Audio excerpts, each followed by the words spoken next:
సంకల్పంతో ఉద్యమించిన ఊపిరి ఆగిపోయింది. బడుగులు బలహీనుల కోసం జీవితాన్ని అంకితం చేసిన హృదయం మూగబోయింది.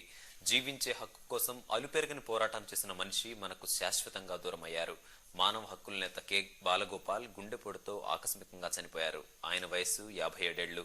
బాలగోపాల్కు భార్య, కుమారుడు ఉన్నారు. మానవ హక్కుల నేత బాలగోపాల్ చనిపోయారు. తీవ్రమైన ఎక్కిళ్లు రావడంతో ఆయన్ను కుటుంబ సభ్యులు హుటాహుటిన మెహదీపట్నంలోని ఓ ప్రైవేట్ ఆసుపత్రికి తరలించారు. ఆయన్ను పరీక్షించిన డాక్టర్లు అప్పటికే బాలగోపాల్ చనిపోయారని ప్రకటించారు. హాస్పిటల్ వచ్చేప్పటికే పల్స్ అదేం లేదు, బీపీ రికార్డు కాలేదు, మానిటర్లు ఏం అవ్వలేదు. ఒకటిగా ఆక్సిజన్ అది పెట్టి రిసర్చ్ ట్రై చేసాం కానీ ఏం లేదు. పేషెంట్ అట్లే తీసుకొచ్చారు, ఎమర్జెన్సీ చూస్తే పల్స్ అది లేకుండా అందరం చూడలేను పేషెంట్. బాలగోపాల్ ఆరోగ్య పరిస్థితి విషమించిందని తెలుసుకున్న హక్కుల సంఘాల నేతలు, సన్నిహితులు పెద్ద సంఖ్యలో ఆసుపత్రికి చేరుకున్నారు. అప్పటికే బాలగోపాల్ చనిపోయారని తెలుసుకుని బోరున విలపించారు.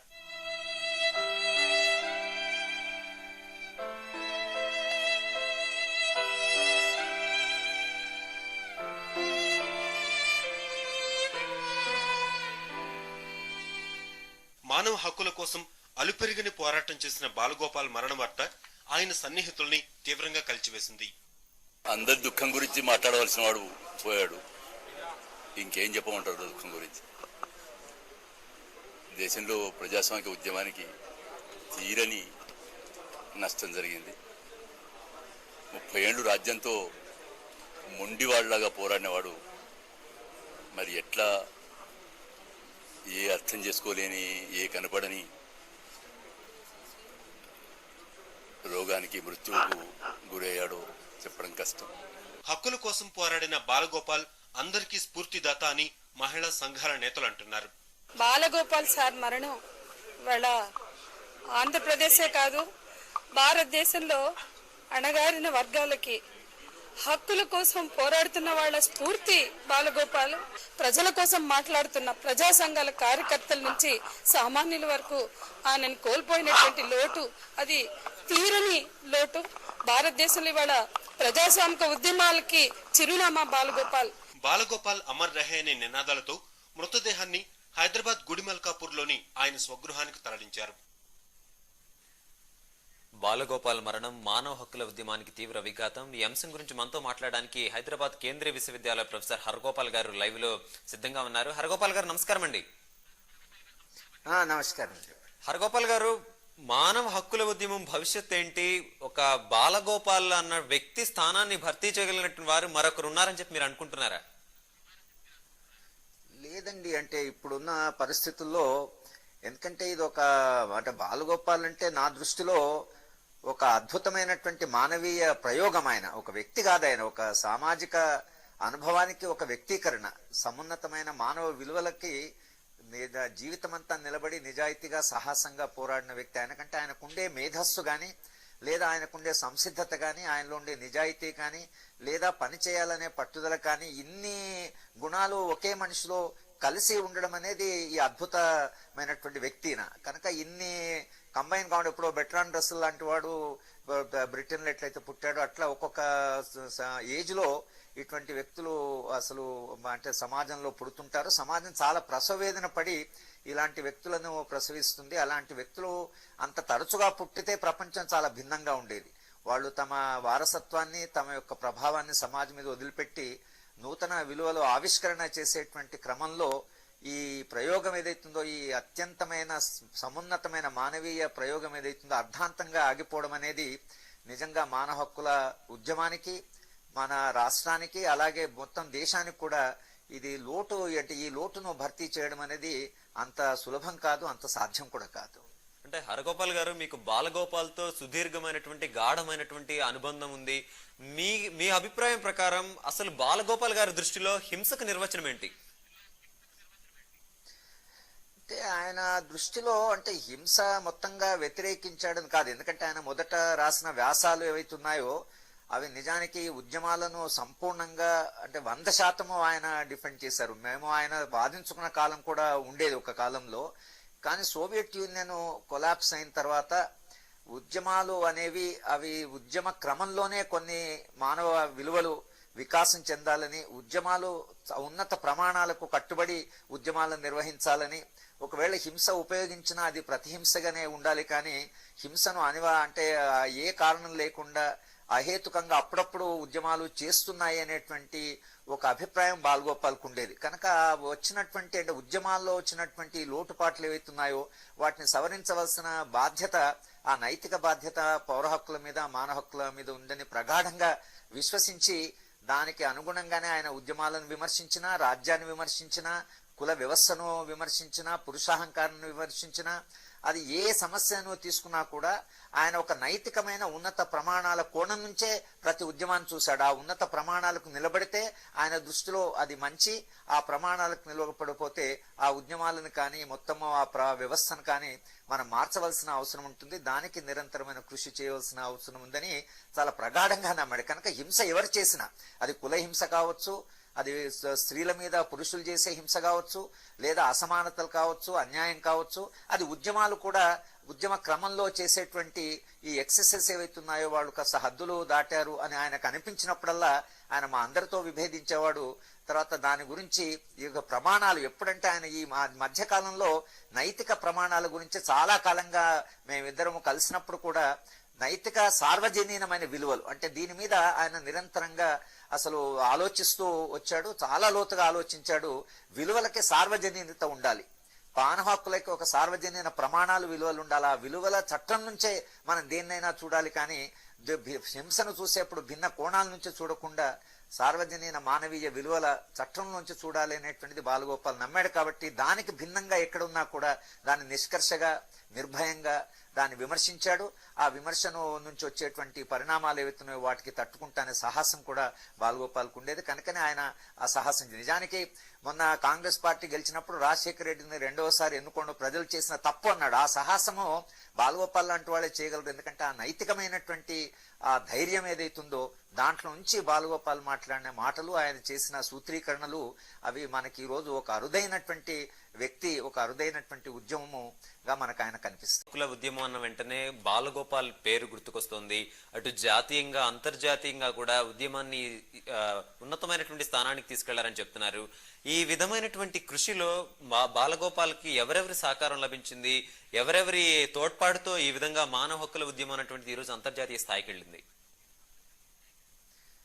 ఆయనకు వ్యక్తుల ప్రభావం కంటే కూడా ఆయన మీద ఉద్యమాల ప్రభావమే చాలా ఎక్కువ ఉండింది. అంటే బాలగోపాల్కి ఉద్యమాల ప్రభావము, తర్వాత సమాజంలో ఉండేటువంటి ఈ మంచితనము, మంచి విలువలు, తర్వాత వాటి ప్రభావం ఏదైతుందో ఆ సమిష్టి జీవనంలో ఉండేటువంటి మంచితనానికి తాను ప్రతిబింబంగా మారాడు. అంటే ఇటువంటి నమూనా బాలగోపాల్ లాంటి ఈ ప్రయోగాలు ఏవైతున్నాయో వీటికి సృజనాత్మకత ఉంటుంది. అంటే ఎవరినో వాళ్ళు ఇమిటేట్ చేయడం అనేది ఉండదు. స్వతహాగా స్వంతంగా ఆలోచించి వాళ్ళు కొత్త రకాలుగా, కొత్త కోణాల నుంచి ప్రతి సమస్యని ఫ్రెష్ గా చూడమని మొదలు పెడతారు. అంటే ఓ ఫలానా వ్యక్తి ఇలా చేశాడు, లేకపోతే ఫలానా వ్యక్తి మనం అతన్ని మనం ఇమిటేట్ చేయాలని కాకుండా తనంతగా తాను, అది ఎక్స్పెరిమెంట్ అంటున్నాం కదా, ప్రయోగం అని ఎందుకంటున్నాం అంటే ఇతరులు చేసినటువంటి నమూనా కాకుండా తనకంటూ ఒక ప్రయోగాన్ని చేసే క్రమం ఏదైతుందో అది ఆయన మీద ఉండే ప్రభావాలు, ఉద్యమ ప్రభావాలు, తర్వాత సమాజంలో ఉండేటువంటి నైతిక విలువలు, సమాజంలో ఉండే మంచితనము, దీనికి వ్యక్తీకరణగా బాలగోపాల్ ఎదిగాడండి. అందుకనుక ఆయనకు విశాలమైనటువంటి ప్రభావాలు ఉన్నాయి, కానీ ఈ ఫలానా వ్యక్తుల ప్రభావాలు ఉన్నాయని కాదు. నిజానికి బాలగోపాల్ ఉద్యమంలోకి వచ్చే వరకు కనభిరాన్ గారు, మిగతా వాళ్ళు ఉద్యమంలో చాలా మంది పనిచేస్తున్నారు. అంతకుముందు కూడా చాలా మంది ఉద్యమాలకు పనిచేశాడు. తాను దానితో స్ఫూర్తి పొంది ఉద్యమంలోకి వచ్చిన తర్వాత ఉద్యమాన్ని మరింత సమున్నతమైన దానికి స్టేజ్కి తీసుకెళ్లాడు. అది వాదనలో కానివ్వండి, కోణంలో కానివ్వండి, చర్చలో కానివ్వండి, ప్రాక్టీస్లో కానివ్వండి, అంటే ఆచరణకి తన ఆశయానికి మధ్యన అంతరం లేనటువంటి మనిషి బాలగోపాల్. అంటే తాను ఏది నమ్మాడో దాన్ని చేశాడు, తాను ఏది చేశాడో దాన్ని నమ్మాడు, దాన్నే సూత్రీకరించాడు, సిద్ధాంతీకరించాడు, సమాజంతో వాదించాడు, ఉద్యమాలతో వాదించాడు. అది ఇటువంటి వ్యక్తులు అసలు ఈ ఫలానా వాళ్ళ చేత ప్రభావితమైందని అనడానికి వీల్లేదు. కానీ చరిత్ర పరిణామ క్రమంలో వచ్చినటువంటి మంచి చెడు మధ్యన జరుగుతున్న ఘర్షణల్లోంచి మంచితనం వైపు నిలబడేటువంటి ఆ వ్యక్తిత్వం ఏదైతుందో అది మనకు ఒక అరుదైన వ్యక్తిత్వంగా కనిపిస్తుంది. విశాలమైన చారిత్రక ప్రభావాలు ఆయన మీద ఉన్నాయి, కానీ ఈ ఫలానా వ్యక్తులు ఆయన ప్రభావితం చేసినని అంత అసలు మా బాలగోపాల్ అట్లా నేరోగా చేసి చూడడం అనేది సాధ్యం కాదనుకోండి. అంటే హరగోపాల్ గారు మనం గమనిస్తే బాలగోపాల్ జీవన శైలి చాలా సాధారణంగా ఉంటుంది. ఇప్పుడు మనం విజువల్స్ లో చూస్తున్నాం, అట్లానే మీరు ప్రత్యక్షంగా ఆయన వేషధారణ కానివ్వండి, ఆయన నడవడిక కానివ్వండి, ఆ, అంత ఎత్తుకెదిగినప్పటికీ కూడా ఇంత ఒదిగినట్లుగా ఉండటం బాలగోపాల్కి ఎట్లా సాధ్యమైంది? ఆయన జీవన శైలి ఈ విధంగా ఉండటం వెనుక ఏదైనా ప్రత్యేక కారణాలు ఉన్నాయా? అంటే ఆయన చిన్నప్పటి నుంచి కూడా మేము ఎప్పుడైనా అడిగేవాడిని, ఎవరు మిమ్మల్ని ఇన్స్పైర్ చేశారు, ఏ ప్రభావాలు ఉన్నాయని అడిగేవాళ్ళము. కానీ ఆయన అవి నవ్వుతూ ఉండేవాడు, కానీ దానికి పెద్దగా జవాబులు చెప్పేవాడు కాదు. అయితే కానీ తన జీవన విధానంలో ఈ బట్టలు, తర్వాత ఈ తల, తర్వాత తన అంటే స్నానము, తర్వాత ఇవేవైతే సాధారణంగా ఎవ్రీడే లైఫ్లో మనిషికి ఉండేవో ఇవి ఆయనకు ఏదో అవి ఎప్పుడైనా అవకాశం వస్తే అవి చేసేవాడు. కానీ ఇవన్నీ పట్టింపులు ఉండేవి కదా, బట్టలు అవి అలాగే ఉండేవి. మార్చుకోరా మీరు అని ఒకసారి మా ఇంటికి వస్తే మా మిస్సెస్ ఉండి, బాలగోపాల్ మీకు కొత్త బట్టలు కొనివ్వాలి ఉంది అంటే పుస్తకం కొనివ్వండి అని చెప్పాడు. బట్టలు కొత్త ఎందుకు, అసలు ఇవి ఉన్నాయి చాలు, కొత్త ఏదైనా పుస్తకం కొని ఇవ్వండి అని అన్నాడు. అంటే ఆ బట్టల మీద కానీ ఓసారి చెప్పు తెగి ఉంటే అట్లే ఒక 2-3 కిలోమీటర్లు దాన్ని కుంటుతూ నడిచాడు. కానీ మళ్ళీ ఆ చెప్పులు మార్చుకోవాలి అంటే అది ఎందుకు ఆయనకి ఈ అంటే వరల్డ్లీ ప్లెజర్స్ అంటాం కదా, ఈ సామాన్యమైనటువంటి మనుషులకు ఉండేటువంటివి ఎక్కడో దీని అంత దాటి ఇవన్నీ చాలా ఇంపార్టెంట్ కాదు. ఇవి ఇంపార్టెంట్ కాదు, మనం చేసే పని, మనం నమ్మే విలువలు, మన విశ్వాసాలు, అవే జీవితాన్ని నడిపించాలి. మిగతా అన్ని అందుకని నేను చెప్పాను, శరీరము అనే దానికి దానికి ఆనందం కావాలి, శరీరానికి ఒక అందం కావాలి. ఇవన్నీ ఏవైతున్నాయో ఇన్సిడెంటల్గా ఆయన ఇవి చేసేవాడు. కానీ ఇవేవో దానికి ఆయన ప్రాధాన్యతలు ఉండేవి కాదు. అన్నము తినడం అనేది అది ఒక ప్రాధాన్యత. ఆయన వెనక తిరిగితే వీటికెన్నిటికి ప్రాధాన్యత, ముందు అసలు పోయి పని చేసిన తర్వాత చూద్దామనేటువంటి ఇది. అంటే ఈ శరీరాన్ని, బాడీ కంటే స్పిరిట్ ఆఫ్ ది మ్యాన్ అంటాం కదా, ఆ స్పిరిట్ ఏదైతుందో అది బాలగోపాల్ని ఎక్కువ డామినేట్ చేసేది. ఫిజికల్ బాడీ స్ట్రక్చర్ కంటే కూడా spirit of the human essence ఏదైతుందో అది ఐ థింక్ ఆయన నడిపించింది. దాని ద్వారంలోనే ఆ దారిలోనే ఆయన నిరంతరంగా నడిచాడు. అందుకనే ఆయన చూస్తే మనకు సాధారణమైన మనిషిగా కనిపించాడు. ఆ బట్టలు కానీ ఆయన పడుకునేది, నేను చెప్పాను కదా, బస్ స్టాండ్ లో న్యూస్ పేపర్లు వేసుకొని పడుకునేవాడు.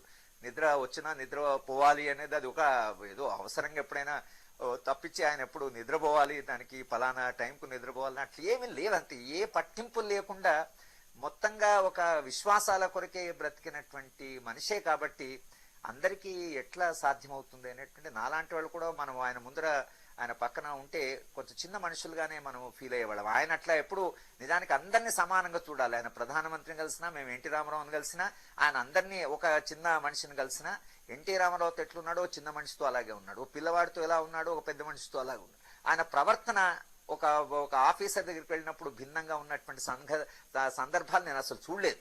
ఆయన ఎవరిని కలిసినా, ఎంత అత్యున్నతమైన అధికారైనా, ఒక చాలా పేద ఒక గిరిజనుడైనా, ఇద్దరిని ఒకే రకంగా చూసేటువంటి విలువని పెంపొందించుకోవడం కొరకు, జీవితంలో దాన్ని ఆచరించడం కొరకని ప్రయత్నం చేశాడు. దాంట్లో భాగంగానే ఆయన అసలు వ్యవహార శైలి కానీ, మాట్లాడే పద్ధతి కానీ, తాను యొక్క బాడీ లాంగ్వేజ్ కానీ, ఇవన్నీ కూడా అందరినీ సమానంగా చూడాలి అనేటువంటి ఒక లోతైన విలువని ఆచరణలో పెట్టినాడు. కాబట్టి ఆయన అట్లా మనకు కనిపిస్తాడు. అందరితో అలాగే ఉండేవాడు. మరీ పేదవాళ్ళ దగ్గరికి వెళ్ళినప్పుడు మరింత వాళ్ళతో స్నేహంగా ఉండడానికి ఆయన ప్రయత్నం చేసేవాడు.